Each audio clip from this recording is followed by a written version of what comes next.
Welcome to Hypnosis Health Info. I'm Roger Moore. You know, I've talked quite a bit here in Hypnosis Health Info and on YouTube about the importance of self-hypnosis and learning self-hypnosis and how to do it easily and quickly. And I teach all my clients the 1-minute light switch self-hypnosis technique, which allows you to give yourself suggestions, very quickly take yourself relaxed for 1 minute and bring yourself back up.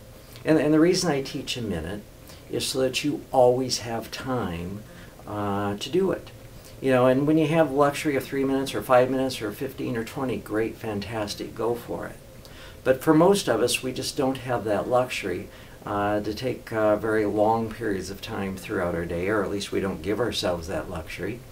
But we always have time for 1 minute, and that's why I focus on the minute. But the number one problem is people forget or they don't remember to use their self-hypnosis because it's a new habit. It's a new tool in their life. You know, and I always use the analogy of teeth brushing. Most children know how to brush their teeth by age 3 or 4. But for girls, they're generally in the 9 to 11 age range, boys 13 to 15, sometimes 16 or 17 before it becomes their rule. Typically, it's when girls discover boys, boys discover girls, it becomes their rule to brush their teeth. But up until then, it's mom and dad's rule, go brush your teeth. Have you brushed your teeth yet? Well, your mom and dad aren't going to be chasing you down about self-hypnosis, and I'm certainly not going to do that. So that's where the reminders come in. And always in the past, I've talked about using sticky notes and having like 5 of them, 2 of them, you know, on one side of your bathroom mirror and 3 of them on one side of the computer monitor, and by the end of the day, all 5 should be moved to the other side. Well, recently, a client came in, and actually several clients have come in and shown me some apps for their smartphones that have worked very well for reminders. And by the way, back years ago when I learned to do this, back in the days of paper Franklin planners, I had sticky notes in my Franklin planner for 2 full years before I was finally doing it without reminder. So now what I have set up, and this is more for demonstration purposes with my clients, in my iPhone I have an app that was free. It's called RX Mind Me. And it's really a prescription reminder program, and I don't take any medications, so I don't need it for that. But I have it set up called Light Switch 1, Light Switch 2, Light Switch 3, Light Switch 4, and Light Switch 5, and have them scheduled throughout the day. And when I have the sound on, it plays a sound, and if it's off, it just comes up with a visual on the screen, a note, a reminder telling me to do a 1 minute. And if I can't do it that second, well, I just leave it there, and when I have the opportunity to do it, then I do my 1 minute. And the other great app that people have shown me is one that's called Awesome Note.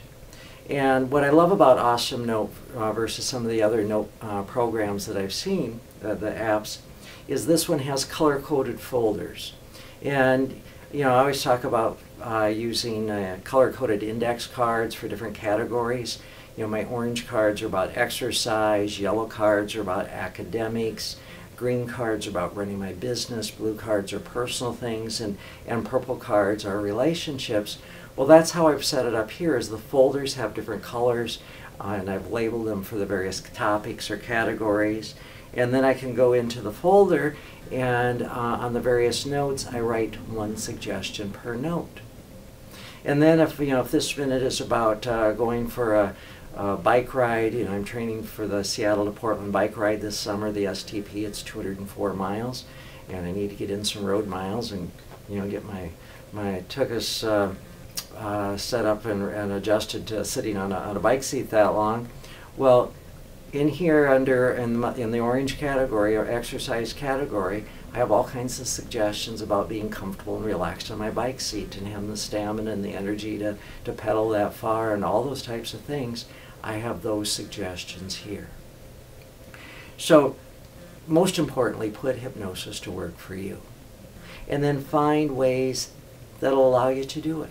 Whether it's sticky notes as reminders, or women will use hoop bracelets or multicolored beaded bracelets. They'll have 5 on one wrist, and by the end of the day, all 5 will be moved to the other wrist. Or whether you use apps on your smartphone or whatever it is. Find ways of reminding yourself to use your self-hypnosis. Most importantly, use it. Use it in all areas, in all aspects of your life. And remember that hypnosis is the ultimate display of control. You know, when you're all wrapped up in the stress, or you're eating too much food too fast, you're out of control. Hypnosis allows you to get back, grounded, centered in your body, aware of your feet in the ground. If you're seated, your butt in the chair, aware of breath. It allows you to get centered, calm, relaxed. And then you can take a look and say, okay, am I truly physically hungry? Or am I stressed or bored? If I'm hungry, then make a healthy eating choice. Eat slowly, eat consciously, and stop eating when my body says enough, no more. That's the purpose of hypnosis. Put yourself in control. So find a system that for reminders that'll work for you. I'm loving having a smartphone and an iPhone that allows me to do these things. Find a way that'll work for you. Use your self-hypnosis. That's what's most important. I'm Roger Moore, and this is Hypnosis Health Info.